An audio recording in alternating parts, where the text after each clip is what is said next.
A'udzubillahi minasyaitonirrajim. Bismillahirrahmanirrahim. Assalamualaikum warahmatullahi wabarakatuh. Alhamdulillahi rabbil alamin. Wassalatu wassalamu ala asrafil anbiya'i wal mursalin, sayyidana wa maulana Muhammadin wa ala alihi wa ashabihi rasulillahi ajma'in. Ashhadu an la ilaha illallah wahdahu la syarikalah wa ashhadu anna Muhammadan abduhu wa rasuluh la nabiyya ba'da amma ba'du. Allahumma hdina ila siratil mustaqim. Allahumma khurjina minaz zulumati ilan nur. Rabbana anzilna munzalan mubarakan wa anta khairum munzilin. Salamun qaulam mir rabbir rahim. Buat pertama dan terutama sekali puji dan syukur kepada Allah Subhanahu wa taala. Dengan limpahan rahmat dan nikmat Allah, kita sudah dapat melaksanakan ibadah menghirup udara yang segar. Kita simpulkan puji syukur dengan lafaz alhamdulillahi rabbil alamin. Seiring dengan itu, selawat bercampur dengan salam tidak bosan-bosannya kita kirimkan kepada arwah junjungan umat yang telah memperjuangkan agama yang kita anut, yang telah menggulung tikar kebatilan, yang telah menegakkan tiang kebenaran, yakninya Nabi besar Muhammad sallallahu alaihi wasallam.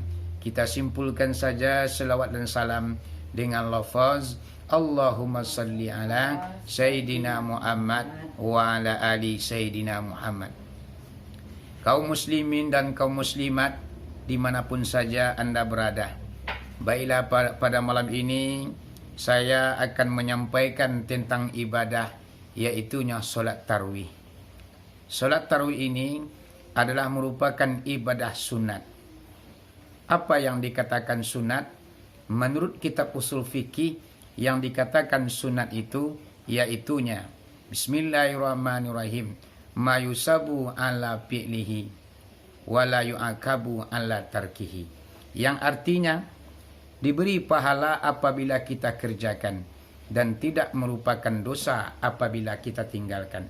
Hanya merupakan barometer dan ukuran kepada orang-orang yang cinta kepada sunat itu sendiri.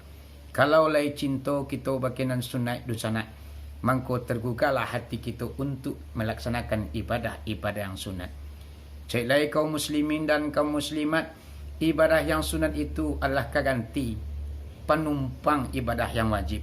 Ko ado kurang, ko ado nan lamah, ko ado nan sompong nan cabiak, mangko ibadah sunat lah kagantinya. Ibarat kita baniago atau kita berdagang, nan kaganti untuang adalah amal ibadah yang sunat, nan wajib itu adalah pokok atau modal ibarat kita mengalir. Pengen kita balabu atau bauntuang gadang, mangko mampa banyaklah kita mampu ibadah yang sunat. Ibadah sunat pada malam hari ini saya sampaikan adalah ibadah solat tarawih. Solat tarawih ini ibu-ibu bapak-bapak, kaum muslimin dan kaum muslimat dimanapun saja dun sanak berada, setiap malam itu solat tarawih mempunyai keistimewaan yang tersendiri. Berbeda-beda keuntungan atau pahala sembahyang tarawih setiap malam. Pada malam kini adalah malam nan keampe. Menurut hadis Nabi Muhammad sallallahu alaihi wasallam, orang yang melaksanakan solat tarawih di malam yang keampe atau pada malam kini, yaitunya kata Rasulullah, Bismillahirrahmanirrahim, walahu minal ajri mislu qiraati taurati wa injil wal zabur wal furqan, yang artinya siapa orang yang melaksanakan solat tarawih di malam nan keampe, mangko seumpama seolah-olah inyolah membaca surat kitab nampe macam. Yang pertama kitab Taurat, yang kedua kitab Injil, yang ketiga kitab Zabur, nan keampe kitab Furqan. Sumayang awak pada malam nan keampe di bulan Ramadan sumayang tarawih, mangko laksana kita menamai atau sudah membaca kitab Injil, kitab Taurat, kitab Zabur, dan kitab Furqan.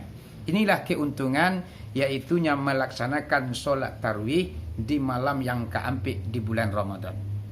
Lalu malam yang kelima, bisuak dun sana. Kok layu mua dipanjangkan Allah, sehat badan kita ndak ada lang yang merintang, jauh kita jalan ampi kita turui, dilangkahan kaki diayunkan tangan, kita tuju tempat-tempat ibadah.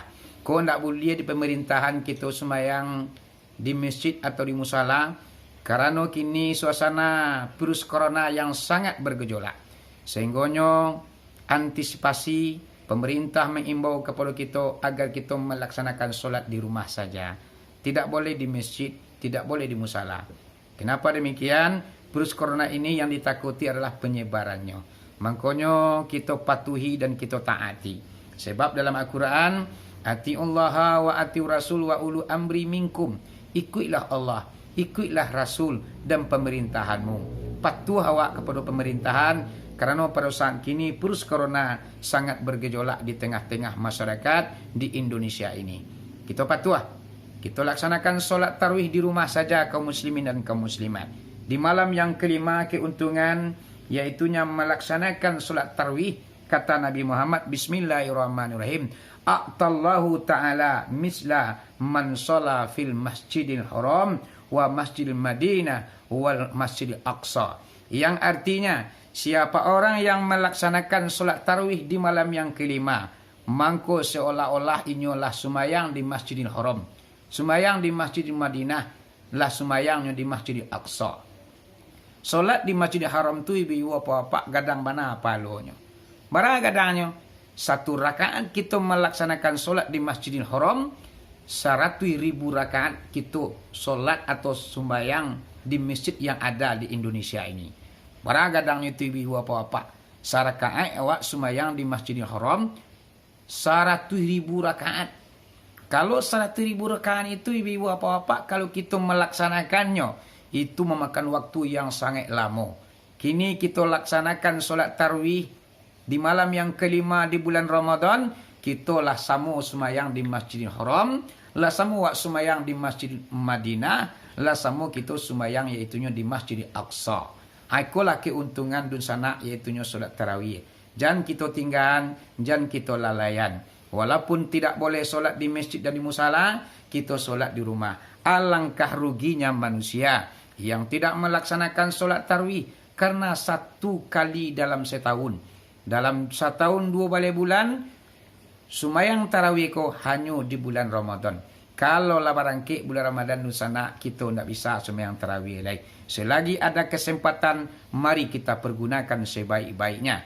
Jangan kita lalaikan, jangan kita tinggalkan. Karena ibadah solat tarawih ini mempunyai ibadah nilai yang cukup luar biasa, yang tidak ada ibu-ibu apa-apa dengan semisal solat-solat sunat yang lain. Inilah pertemuan kita pada malam hari ini. Mudah-mudahan ada manfaatnya di masa-masa yang ke depan. Bulan Ramadan ini mari kita gemarkan. Siangnya kita berpuasa, malam kita melaksanakan solat tarawih, kita tambah dengan membaca tilawatil Quran atau menamatkan Al-Quran. Ini kesempatan bagi kita menciptakan ladang ibadah sebanyak-banyaknya di bulan Ramadan ini. Sekian yang dapat ambo sampaikan. Ko ado nan tasingguang bagai kanaya talantuang bagai katurun yang tidak menampilkan suatu pertampeknya. Dari lubuk hati na belang dalam ambo minta maaf kabake dun sanak nambah samo dimanapun saja sanak berado. Wabillahi taufik wal hidayah. Assalamualaikum warahmatullahi wabarakatuh. Waalaikumsalam warahmatullahi wabarakatuh.